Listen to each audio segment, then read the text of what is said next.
Hello friends, in this video we will be continuing the third part of our video series of deriving morality from rationality and how being moral is objectively a person's own path to happiness, and therefore being immoral is being that person pulling himself off from the most optimal state of his mind and happiness. So, in this video, we will be continuing our discussion from Gemini AI we were having in the AI studio, where I was posing my questions, insights, and counter arguments from other people.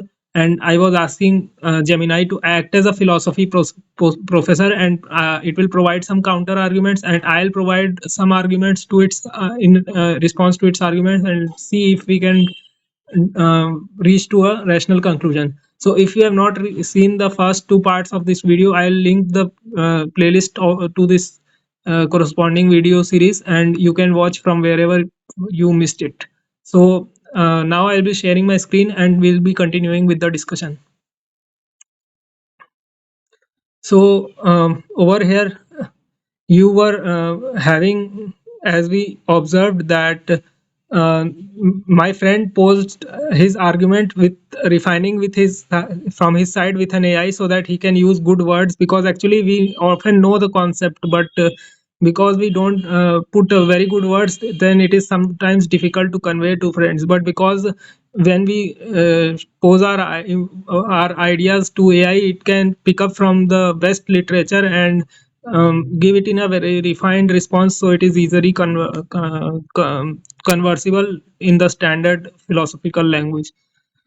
So what was the format was that earlier it this was the claim by my friend. He had generated his response, and over here I had actually explained my stance on his response and asked AI to refine it in share a response, so that I can share it with an AI, his AI, and he will feed it, and with his arguments he will give me back his response. So in the last video we had reached till the responding to his first argument, and then over here we were mostly saying that he was saying that practically we observed that there are different people who either be moral or don't be moral, and it is not necessary that everyone will be moral, and we agreed to that.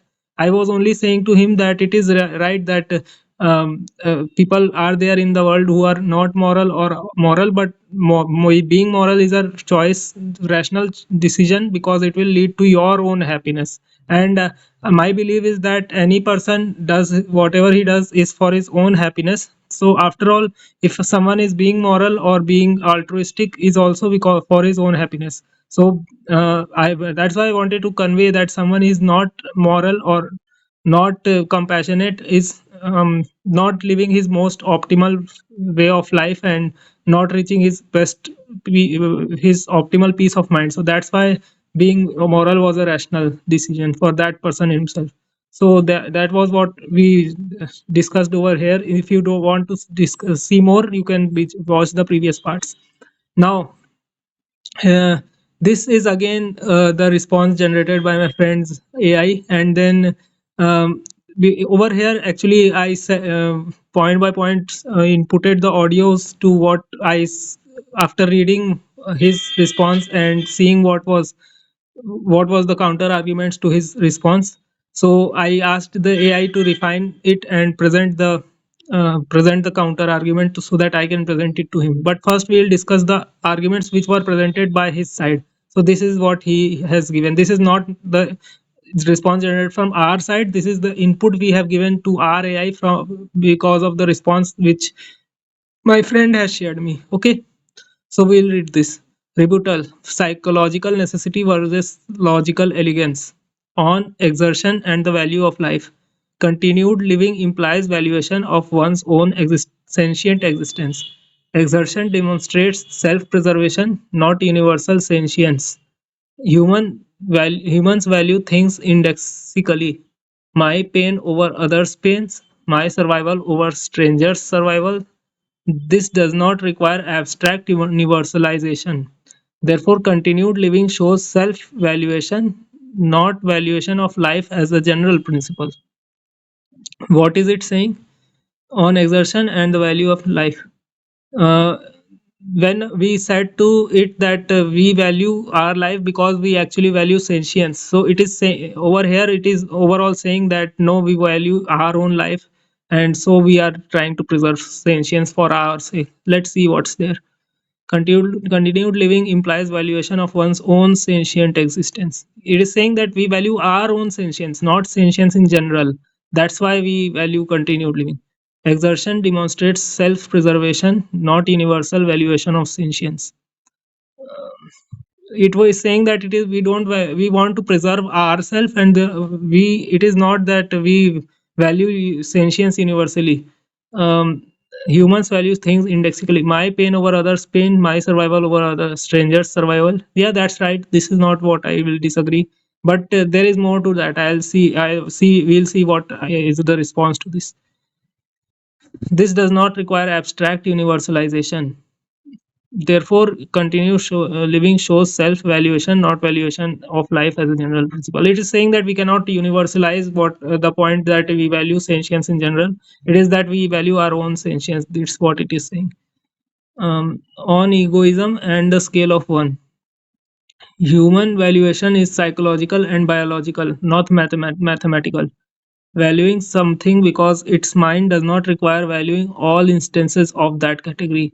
Examples: valuing one's own memories does not imply valuing all memories. Valuing one's own home does not imply valuing all homes.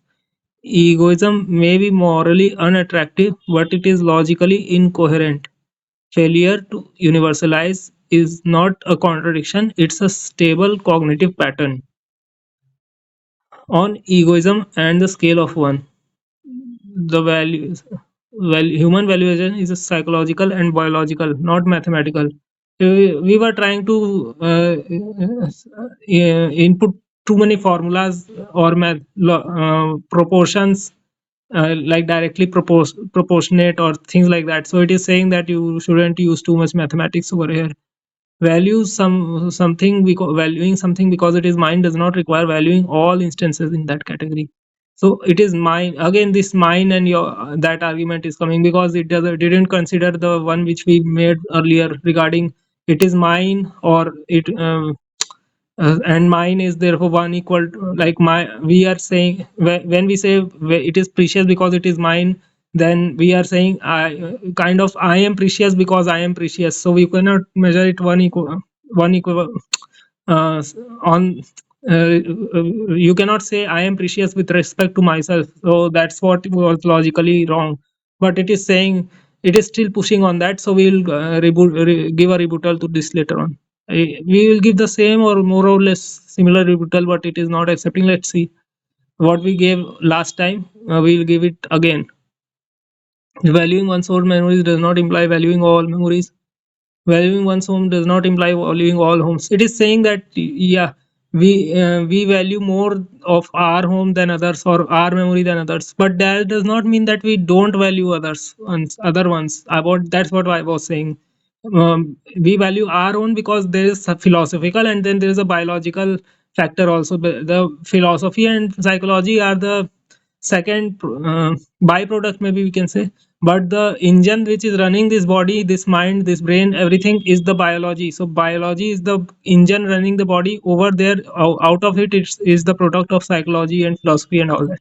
So when the biology is added, then along with philosophy we have to consider biology also. So um, when you are with someone else and there's only one person who can be saved, you will choose yourself because you value the biology as well as philosophy doesn't say you that you want to kill that person, because but there is a competition between you and one. So when one is surviving, then you will choose between you and himself.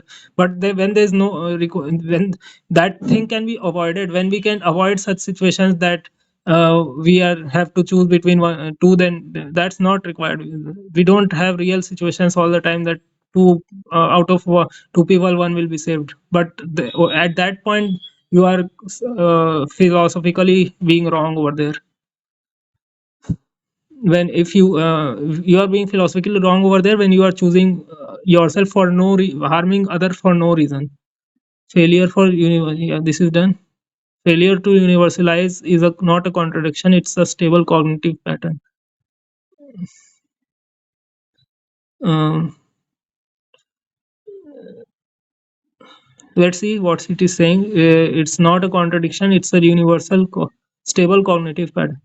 We'll see. It's not very clear over here, because actually it was saying earlier, it was saying we shouldn't universalize, and now it is saying that it will be uh, okay.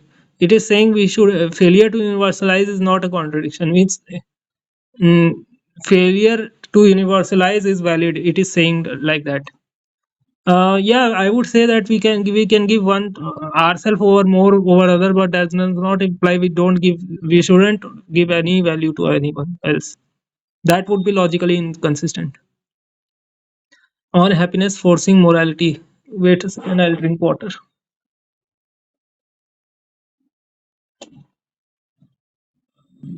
On happiness forcing morality, the claim that harming others necessarily prevents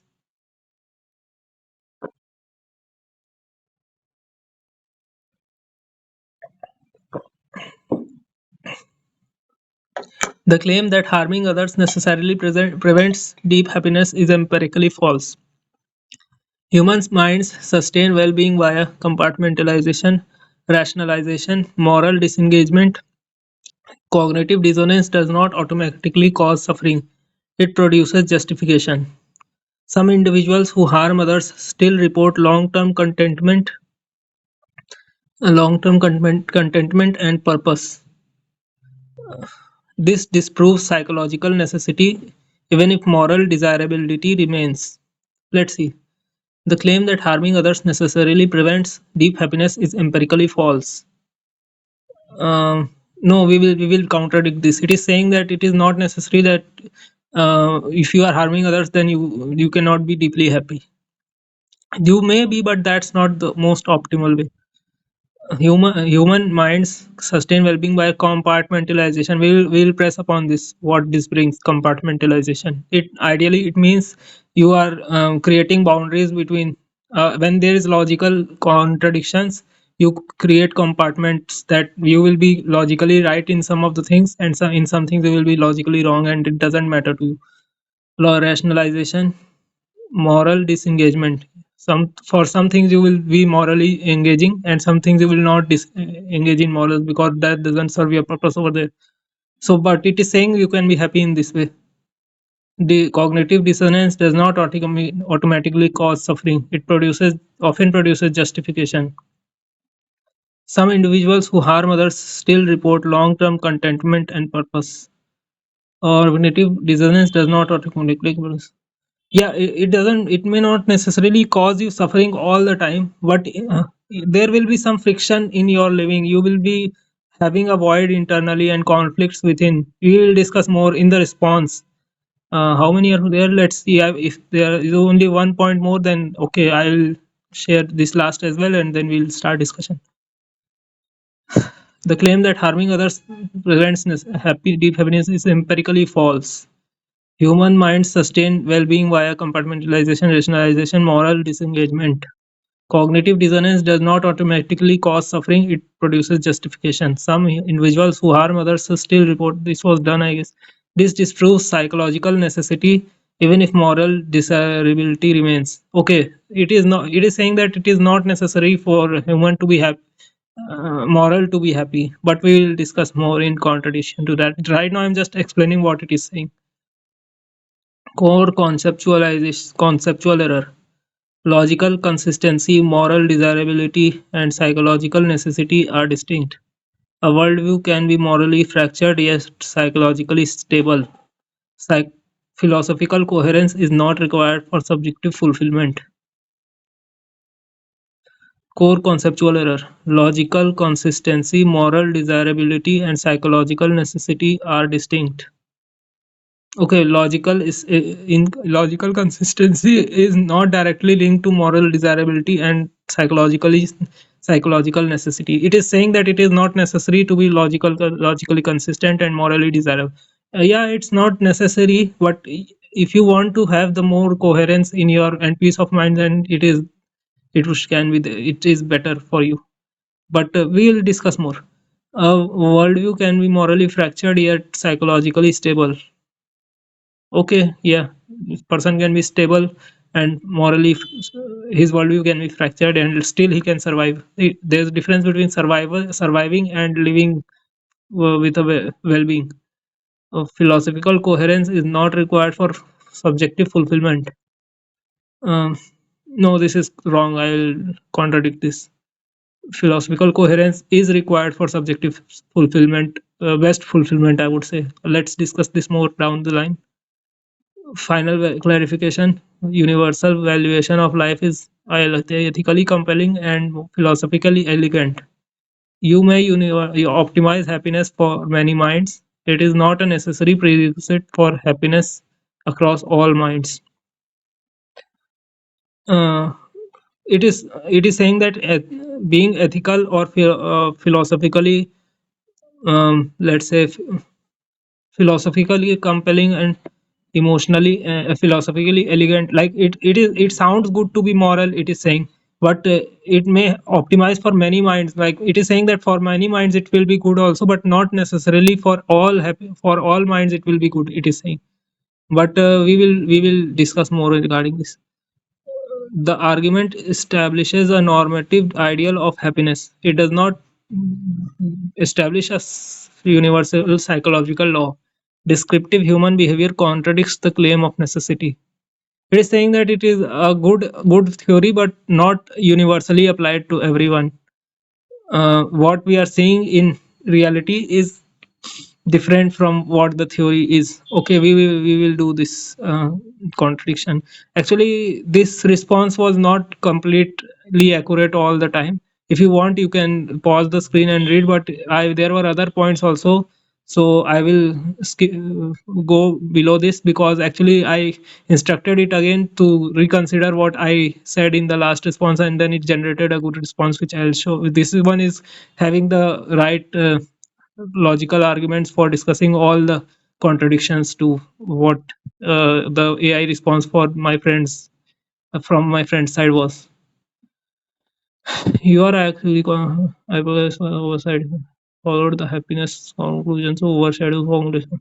This was the actually when I said that it didn't look into all the responses, then it is apologizing, and now it is synthesizing again with everything.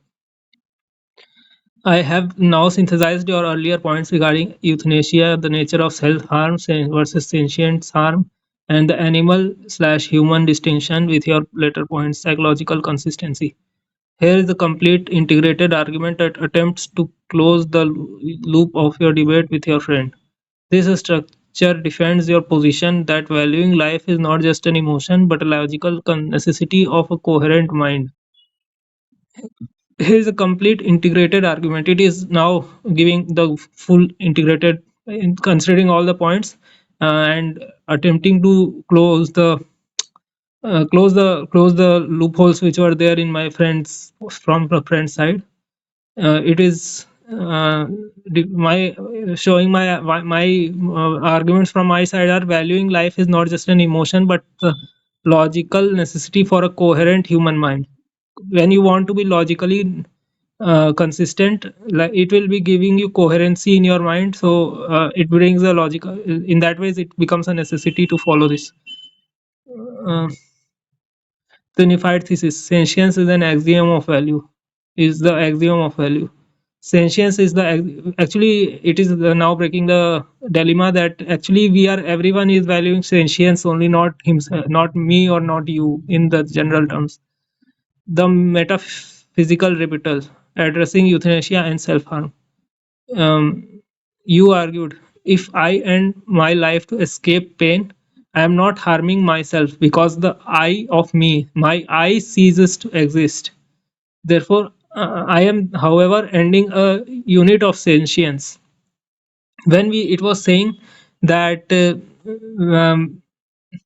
when I am trying to protect my life, when when I'm trying to live in spite of all the friction and all, It is not. I am giving a rebuttal to that. It is that I am not actually trying to save myself, because when suppose I take euthanasia. Euthanasia is a process of getting a painless death by a medical procedure.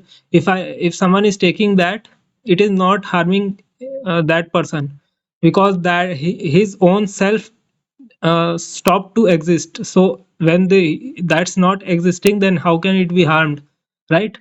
But a unit of sentience, a unit of consciousness, or a conscious self has stopped to exist. Therefore, actually, by being philosophically aware about about the life you got and the decision to not end it, actually you are not saving yourself, you are actually saving a unit of sentience, right? You are saving the existence of a conscious unit in the world, so that there is one more, like, you cannot you try not to decrease the number of the unit of sentience in the world when you are trying to be rationally uh, contemplating or examining that what why do you not want to end the life in spite of all the friction and all the exertion of yourself when there is effort to live.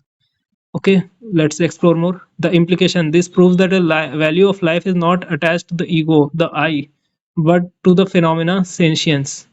So when we are in spite of pain, we are not we are deciding to not stop existing, because after stopping existing, your pain is over, but you are still not harmed because of your seizure of existing, because you stop to exist. So how can you be harmed by now by not existing, because you ended? So, like, you do not exist, so how can you be harmed in that sense, in that case? But there's an end of sentience from unit of sentience from the world. So this proves that the value of life is not attached to the ego, but to the phenomena of sentience. So subconsciously you are by when you are choosing to live, then you are actually attaching your value to the existence of sentience, not to yourself, because yourself is now nothing that is there in the world. So how can it be harmed when you are deciding to end it or decided to end it? The logic: if I choose to live despite pain, or if I exert effort to survive, I am not serving me, the person who feels pain. I am serving sentience, the capacity to experience. Yeah, this was what I. If I choose to live despite pain, or if I exert effort to survive, I am not serving me, the person who feels pain. I am serving sentience, the capacity to experience. So over here we are saying that when we are choosing not to end the life, we are actually serving keeping sentience in existence, not ourselves. Not it's not a survival to yourself, it's not a serve to yourself, it's a serve to the sentience. It's a service to sentience. Therefore, the drive to live is the fundamentally a vote for consciousness over void. To live is to say it is better that awareness exists than that it does not. You actually are voting for consciousness over void. Like, void is means nothing, no sentience or no self, like no the feeling of self exists in the world, not only for you but for anything. So you don't want that. You want consciousness or sentience to exist in the world. That's why you are subconsciously you want that awareness exists in the world, then it does not. Mm.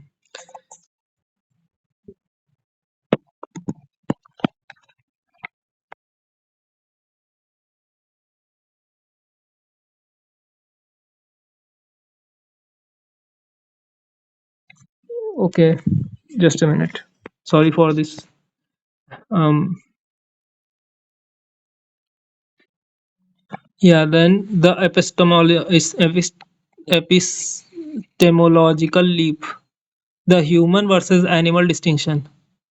Animals feel pain, but they cannot conceptualize the sentience of others. Humans can. Therefore, humans are bound by a logical constraint. Yes, the epistemological, you can see what's the meaning. I think it's related to the study of knowledge. Yeah, relating to the theory of knowledge, especially in regards to its method. So humans are more knowledgeable than animals. For animals, they are the center of their world, and they think others are more of objects. They cannot understand that there is some sentience in others like them. They think that they are the only self in the world. They don't recognize self in others, but humans can. Therefore, humans are bound while logical, bigger logical constraint. Humans have to think about the logic of others, being a self in other, seeing self in others also. That's not something new. You can see if you are harming any human also, then you can know that he's getting hurt or he's getting in suffering. But when animals fight, they don't realize that there is being a sentience or a consciousness in other one also. They just recognize it on the surface level that there is something, like, maybe they see it as a other as an object, and then they try to, so they don't care about the other's pain. They can't realize even the other's pain, the constraint. Once you intellectually realize that my sentience and your sentience are the same phenomena, just in different containers, you lose the excuse of ignorance. Yeah, there is sentience in you and me, so you have to realize that when you are giving suffering to the other person, he is suffering just like he would have when you would have when you there was pain for you. But animals don't recognize this, so you are having this additional constraint that you recognize this. The fallacy of egoism. An animal attacks another because it perceives the only object versus self. It sees others as objects. Humans attacks others knowing it is subject versus subject. So they humans recognize that there is a self in other, self in the other one. So it would be wrong if um, it would be actually a self is harmed, an, a subjective experience is getting damaged rather than the object is getting damaged, which animals perceive. For a human to be egoist, they must actively suppress this knowledge, very important. They must pretend that they are the only subject in the world of objects. This is the denial of reality. Wow, what a line. They are denying their reality in front of them, that there is a self in the other one also, so they should be taking consideration of that. You can't not say that to the animal, they don't realize. But they humans are not humans are, when they are denying that there is a self, then they are in a denial of reality, which again is a hindrance in reaching the human potential, which is not just happiness but also for perception of truth. But we'll discuss more regarding that later. The psychological rebuttal, the broken map theory. You argued the this is the you argued here means the AI which created the earlier response which we were discussing before, that was sent by my friend. uh, okay. No, oh sorry, this is me, because actually I input this thing in the voice message, right? So over here it is saying that you argued the person who lives in contradiction, valuing their own sentience by harming others, is psychologically insane or broken, even if they feel pleasure. A person who lives in contradiction, I mean, valuing their own sentience while harming others, is psychologically insane or broken, even if they feel pleasure. Um, um, like they are living in a contradiction, because they are not living in the reality, and they are living in a dream world, maybe we can say, in a compartmentalized world. So um, that makes them insane or broken psychologically, because there is a logical contradiction in their thinking, even if they can feel pleasure. The sanity argument. Sanity is the alignment of one's own internal map with the external reality. So where we were saying that when they are in a denial of reality, sanity, we can say that that person is arguably insane, because he is not considering the reality in front of him. Reality, you are one sentient being among many, billions of equal sentient beings. This is the reality. And egoist delusion, you are the only one that matters. This is not something that is really in line, because you are denying that there are other sentient beings that are as sentient as you. The consequence, the egoist is navigating the world with a false map. Just as a man who thinks he's Napoleon might feel happy, he is structurally unwell. This happiness is based on hallucination. The egoist is navigating the world with a false map. Yeah, he's not having the right map of the world, right? Because he's not living in the real, like his real sense of reality is broken.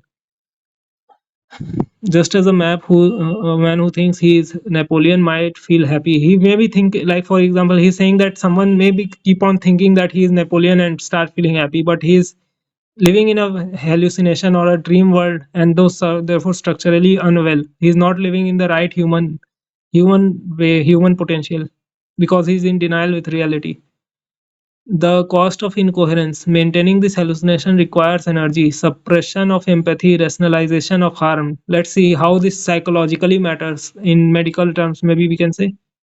The cost of incoherence. When you are being incoherent, when then the hallucination which you create, or the false reality which you create, requires you to suppress your empathy, rationalization of harm. You are compartmentalizing or denying, like denying the harm which other is getting. So that's the incoherence, and it requires a background noise in the psyche. This creates a background noise in the psyche, a subtle existential anxiety that prevents the state of deep peace, shanti or atraksya. Shanti is peace. Maybe atraksya, I don't know. Atarksya, I don't know. Maybe some other word in some other language. Maintaining the hallucination requires energy, suppression of empathy, or rationalization of harm. This creates a background noise in the psyche. When you this is creating some, yeah, maybe the best word is background noise itself. So that is there is, you see, observe with these kind of people who are not alignment with reality, and like they living in their own egoist delusion. They are not really peaceful at the time. You will see they are somewhere anxious for reason which we don't relate to, and they feel like they are living in a bubble which they know can be broken at any time. So that is creating a uh, background noise, and requires suppression and ignorance, and that is disturbing that person's own psyche, because he's not living in his optimal happiness, which I was discussing before, and prevents him from going into the state of deep peace. He's not living a peaceful life in that way, because he's living in contradiction. The empirical bridge, psychology and philosophy. You asked, is there a basis for this study? Like now, what we discussed right now, we are seeing this, asking it if there is a psychological or study regarding this, if this is like how happiness is, that the person who is living in hallucination with background noise actually living in a suppressed state of happiness, or he or is there study which can say that still that person can live in optimal happiness? You asked, is there a basis for this study? Yes, your argument aligns with cognitive dissonance theory, psychology, and stoic logic, philosophy. Stoicism, you may know from philosophy. It's a good philosophy, you can read about it. Maybe the best one, I would say, in my opinion, among the best ones. Yes, your argument aligns with cognitive dissonance theory, psychology, and stoic logic, philosophy. Cognitive dissonance, the brain seeks harmony. If the brain seeks harmony, this line is important. If you hold two conflicting beliefs, I am valuable and life is cheap, the brain creates a stress. You can numb the stress, but you cannot cure it without resolving the contradiction. Yeah, whatever the person is doing otherwise is only trying to run away or ignore the stress, but is not able to resolve it. It is lying somewhere hidden as a void underneath him in his psychology. The solution, the only way to resolve this contradiction rationally, is to admit that all life is precious. Contradiction, only way to resolve the contradiction rationally is to admit that all life is precious. Otherwise, if you are being irrational and ignoring this, then still it is not that the universe will give you a punishment as a space daddy, but this will create a hindrance in your own brain's seeking of harmony. So, final summary for your friend. You can now present the closing statement to your friend, which includes all your rebuttals. So this one, it is asking to input it to the AI of our friend who was giving us the counter argument earlier. My argument is not just that we should be good. My argument is that sentience is the only currency of value in the universe. This is the point one which we discussed right now. When I exert effort to live, I am proving that I value sentience. If I admit sentience is valuable in me, logic dictates it is valuable in you. So we discuss this, when we say that sentience is valuable for me, it is by that every sentient being is valuable then. If I deny the logic by harming you while valuing me, I am breaking my own mind. We are creating a logical inconsistency. I am living in a mathematical error, one not equal to one. You might argue a psychopath can be happy in this error. I argue that a person living in a delusion, like a madman who thinks he is God, might feel pleasure, but they are not whole. Their happiness is fragile and distinct from true fulfillment. So, over here it is saying you might argue a psychopath can be happy in this error. Yeah, it is like living in a delusion. There can be someone who is insane who thinks that he's God and he's like an egoist living in his delusion, but that's a pleasure, but still it is not a fulfillment, and that bubble can break anytime, and it requires him to expend energy to create this stress of suppressing the background noise of the inconsistency in his mind, so he will not be able to attain the level which one is attaining by being coherent all the time. He may get highs and lows, but I would argue that the total amount of net positive which he's getting from highs and lows while doing this and doing other activities in his daily life, that will be lower than the net from the sum of all doing all the things that a person who is doing coherently. He will not get highs and lows, but his coherent state will be of an average of more than optimum, and that will give a net sum of being more positive than the net sum of the other person who lived his whole life in delusion. Therefore, recognizing the preciousness of all life is the only way to a sane, coherent, and truly happy existence. Recognizing preciousness in all life is the only way to a sane, coherent, and truly happy existence. Notice the word sane. When you are in alignment with reality, when coherent, when all the thoughts are actually in proper mm, all the thoughts are properly in no like no there is no contradiction between thoughts, and a truly happy existence which we all want. Professor's note, actually we were requesting the AI to act as a professor, so it is giving some notes at the end. This incorporates your specific point that ending life destroys the sentience rather than the person, thereby proving that sentience is the seed we are protecting. It's a rigorous, logically sound philosophical system. Well done. So, mm, this incorporates your specific point that ending life destroys sentience rather than the person. Yeah, the person is not getting harmed or destroyed when he is ending, because when he ended, then how can he be harmed after that? Especially when it is a euthanasia or painless, sufferingless death. So you are actually protecting sentience over there. Therefore, sentience is the seed which we are protecting. This is a logically sound philosophical system. Let's see what's there in this.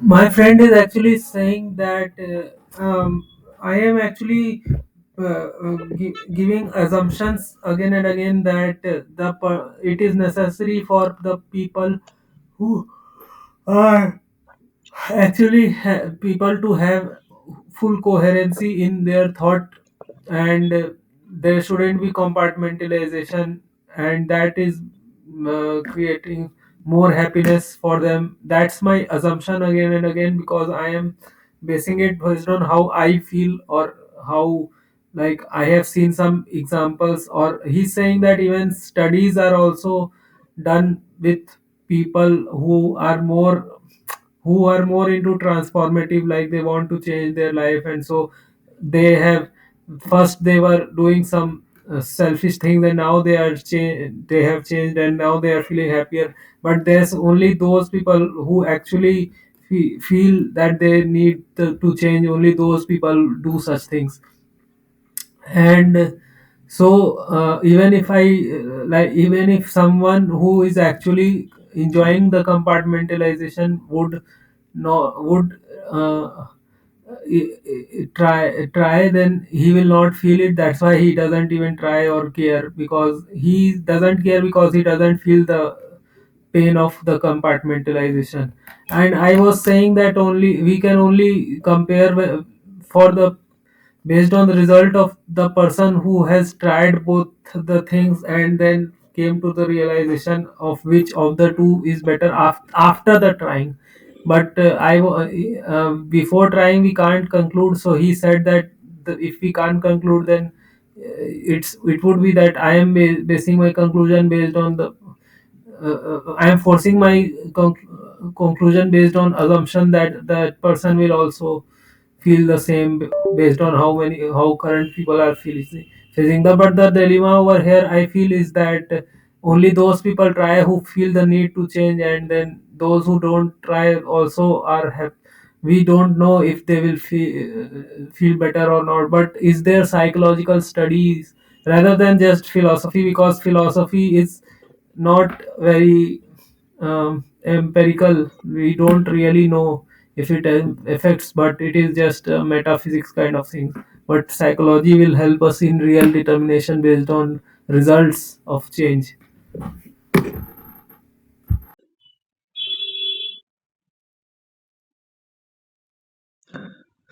Okay, so over here, he is actually saying that all this is actually just psychological assumptions, and because these studies that people who are compartmentalized are not happy are only for those people who actually gave these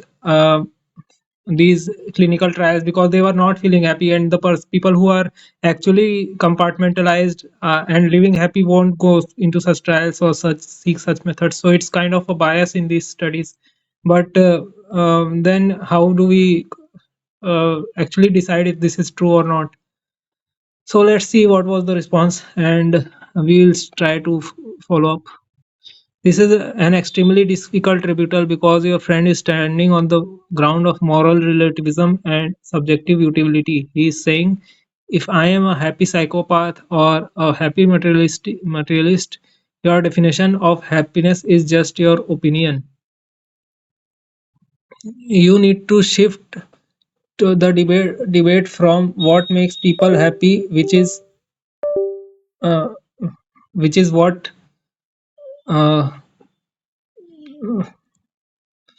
which is subjective, to what constitutes a fully realized human being, which is objective philosophical.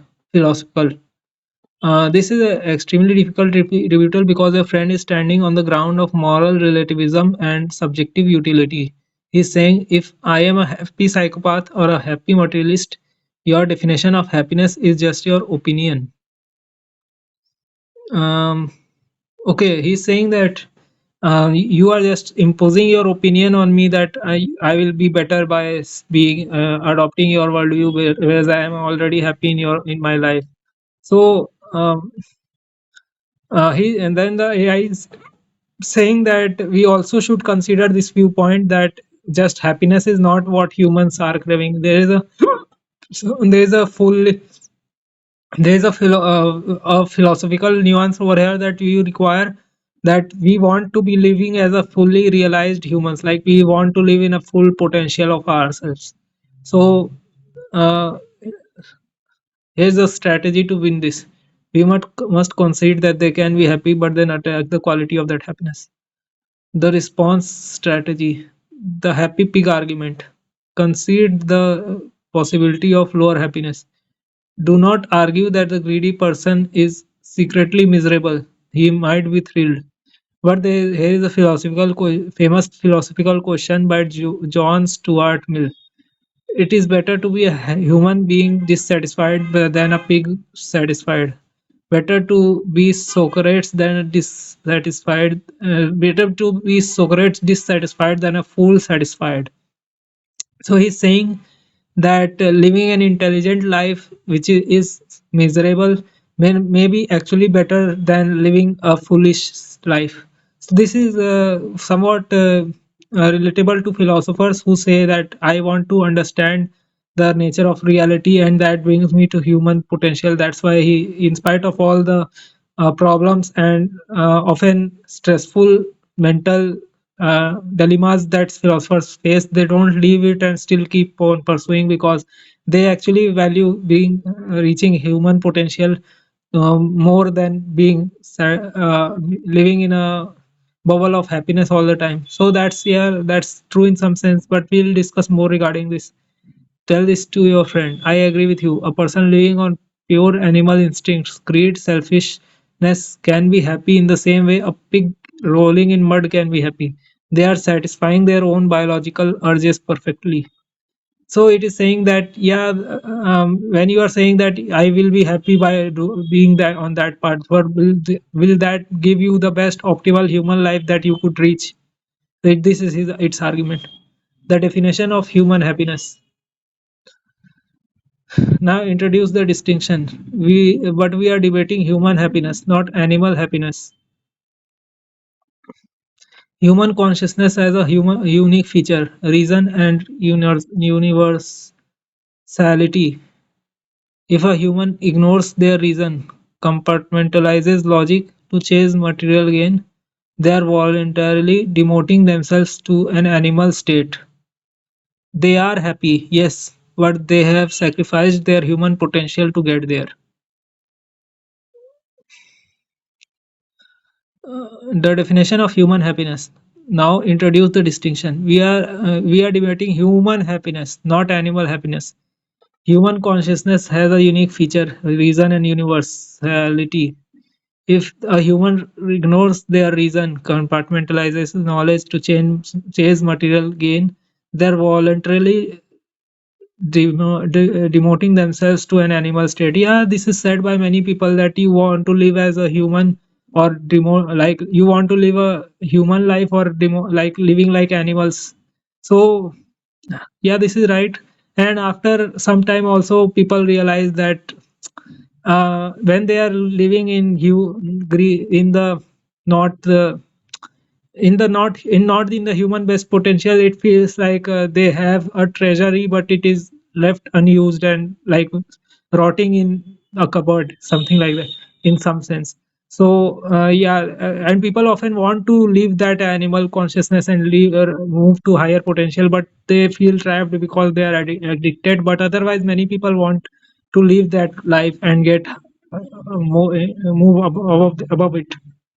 Yes, they are happy, but they sacrifice their human potential to get here. Argument from fragility. The rat race trap. Attack the stability of their happiness. You say you enjoy the rat race, but the rat race is dependent on external conditions, winning, money, status, etc. Yeah, this is also very important. When you are living in that animal consciousness, or this rat race trap, all this, then you are depending on the external world for happiness, and you internally know that. So that creates a dependency in your mind also, that you have to live in that way. Animals may not realize that they are more of automatic mode and not self-reflective, but humans are self-reflective, and they think that what will happen when these all things go away from me. So in that sense, that also creates a pressure on you and creates a background noise, which, like we were discussing earlier, a broken psyche. The rat race is dependent on external conditions, winning, money, status, etc. Stoic Buddhist logic. If your happiness depends on winning, you are a slave to your circumference. What a line! Slave to your circumference. If you lose, you are destroyed. Do you depend on your circumstances, how it unfolds? You are not someone who is independent of others, what others are saying or having impact on you. So in that sense it creates a dependency, and I think every human, even animals also, but humans especially, want independence, to want to live in independence. So someone who is in the quest of that has to face this dilemma sometime. The coherent human, the person who values sentience slash life, has an internal source of value. His happiness is robust because it does not depend on the market or fame or winning. It openly depends on his own character. Therefore, the coherent man is freer and more secure than the compartmentalized man. The person who values sentience slash life has an internal source of value. His happiness is robust because it does not depend on the market or fame or winning. Internal his happiness is internal, it is not externally dependent, so it is more robust, because either you lose or win, or the market crashes or rises, that doesn't depend on that doesn't make your happiness dependent on it. So that also relieves your mind that what others are doing or what's happening externally doesn't make you like doesn't create fear in you. So that also gives a relief in mind, and you don't have to worry about what's happening, how you will manipulate the world to your advantage to be happy, but you are happy all the time regardless of that. Conclusion: therefore the coherent man is freer and more secure than the compartmentalized man. This is right. He is freer. We want freedom, right? And more secure. We don't want stress in mind that what will happen externally and will it make me happy or not. This will be what will happen with a coherent man, and that will not happen with the compartmentalized man we were discussing earlier. The final challenge: is ignorance bliss? Ask your friend this direct question. If you could press a button to lobotomize yourself, let's see the definition. Yeah, perform a surgery. There is a surgery that will make you happy staring at the wall forever. Would you do that? I think we should ask this to ourselves, that if there was a in a thought experiment, that if you we were living our life like we are doing right now, we are versus if there was a button that will make us happy forever till our death, but we have to stare the wall continuously. Like there will be no motivation to do anything because staring the wall makes you happy all the time. So will you do that? I don't think for myself I will do that. And people may say, or the sake of saying that they will do, but actually when there is actually such a thing, such a circumstance in people's life, I don't think people will actually press that. Why? Because we value truth and complexity more than raw pleasure. Yeah, this is right. We value truth, and that's why many times when there is some uncomfortable truth, we still seek to find that out rather than just in staying in ignorance. The checkmate. By refusing the lobotomy, you admit that happiness is not the only goal. You also want lucidity. Let's see, lucidity. Okay, it's something.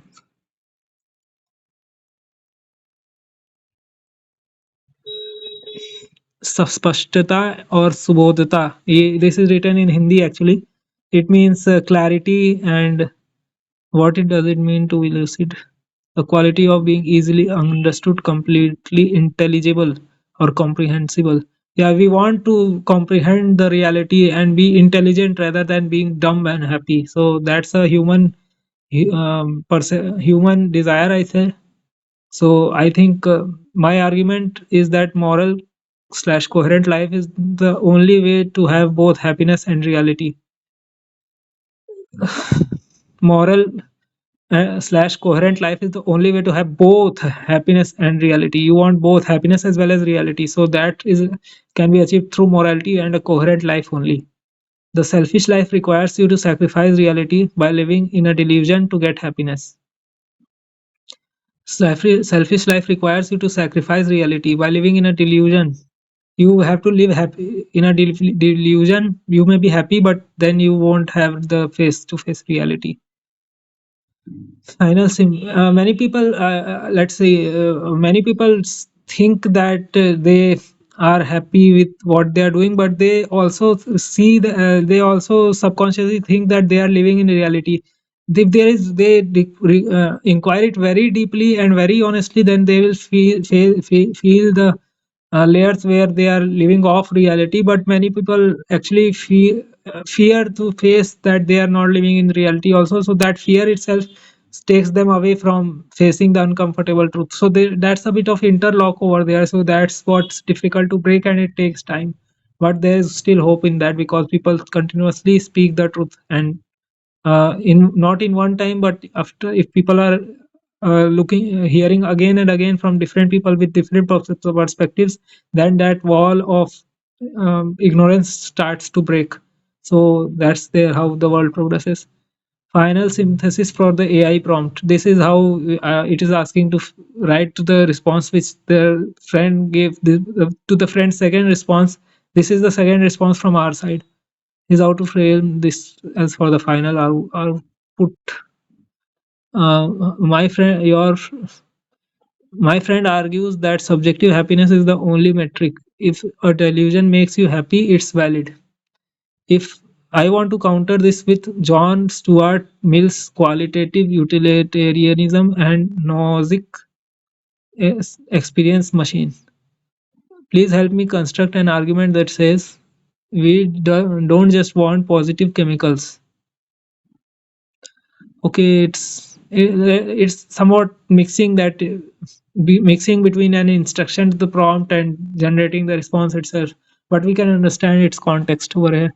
Like it's generating this prompt like that I want to copy paste into a new chat output, and the response will be generated there, and then I have to send that to the friend. But anyways, we can understand it from here. I want to counter this with John Mills Stuart's qualitative utilitarianism and Nozick's experience machine. Please help me construct an argument that says um, we don't want. Okay, let's see. Subjective happiness is the only metric my friend was arguing, but that delusion is making you happy. It's fine. It's valid according to him. But we are stressing upon. We are giving a stress test over here. We don't just want positive chemicals happiness. We want to be in touch with reality, so we are giving this nuance to him that there is a real aspect of reality also. The egoist slash materialist is factually out of touch with reality, the reality of interdependence and shared sentience. The egoist slash materialist is factually out of touch with reality. Yeah, he's not, he's living in a delusion, as we discussed earlier. A reality of interdependence and shared sentience, that everyone has the same sentience and we are actually dependent on each other. For in when you are saying that we are requiring other from happiness from others, then it is like depending on other people. Therefore their happiness is a form of intoxication, not fulfillment. Like it's a drug deal, that when you are having that drug, then you are feeling happy, but that makes you dependent on it, so it's not the fulfillment. The seed I am talking about is the human drive for authentic happiness, happiness aligned with truth. Notice that it put a capital T in truth over here, not just any cheap thrill. Seed I am talking about is the human drive for authentic happiness. Authentic. Uh, you can see, by the way, let's see what's the authentic. I know the meaning, but the it's real. It is even saying to the extent that it is a real happiness compared to that one, which is a cheap, hollow happiness. Happiness aligned with truth, not just any cheap thrill. Prove that while a compartmentalized mind can be pleased, it cannot be fulfilled because it is severed its connection to the truth. Prove that while a compartmentalized mind can be pleased, it cannot be fulfilled because it has severed its connection to truth. It is, yeah, it can be pleased, it can be like hollow happiness, but fulfillment, like fulfill, when it is, when we say fulfilled, It is filled fully, like there is no scope of any void over there. So, but these are having voids and cracks and some things which are uh, making it fragile. Let's see if one more what's there.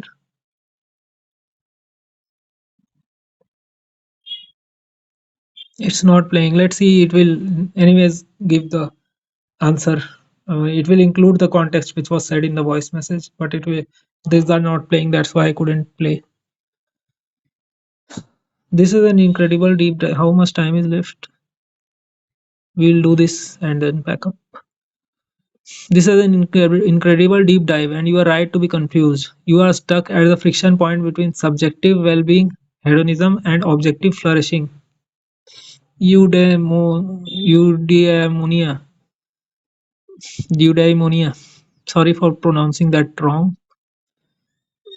This is an incredible deep dive. You are right to be confused. You are stuck at the friction point between subjective well being, the subjective well being, and objective flourishing.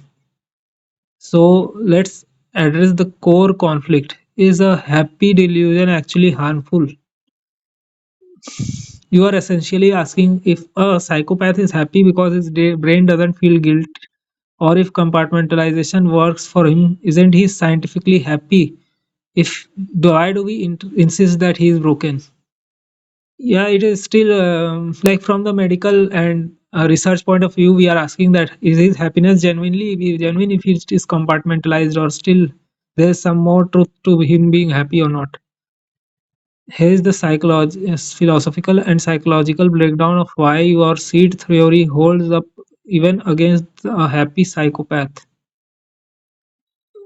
The seed theory, when we were talking about sentience being valuable for everyone and we should respect sentience, versus a happy psychopath. The happy delusion versus the real world. If someone feels happy while compartmentalized, it isn't just a valid happiness. Imagine a man playing a video game. He is winning, conquering worlds, feeling euphoric, but in reality, his house is burning down around him. Is he happy? Yes, subjectively. Is he successful? No, objectively. It is saying that you are in a video game and lost in a video game, but your house is burning down. So is that something which you a deal which you will accept? It is saying no. I don't think it is objectively right. The psychopath or the material happy materialist is playing a single player game inside their head. The glitch. They are winning at game A, money slash power, but they exist in game B, interconnected reality. Why this matters? Because reality, game B is always wins eventually.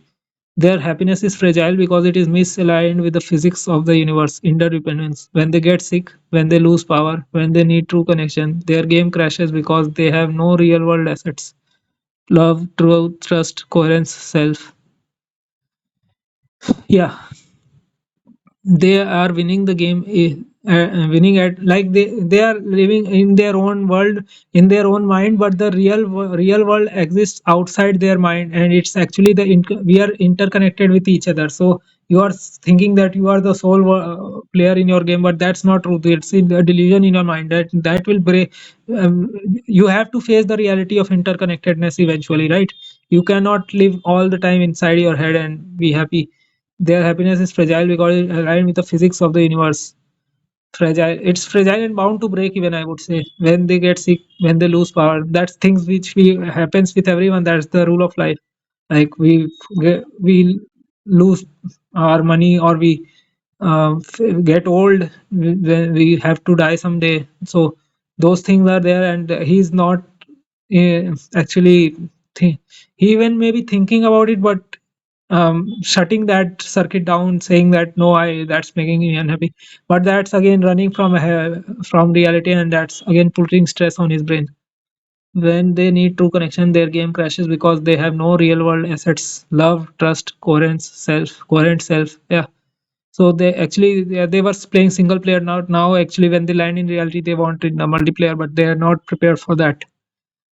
Studies in positive psychology. Martin Seligman distinguishes between hedonia, pleasure, positive emotion, short term, Eudaimonia, meaning engagement, alignment with self. Okay, how long is this?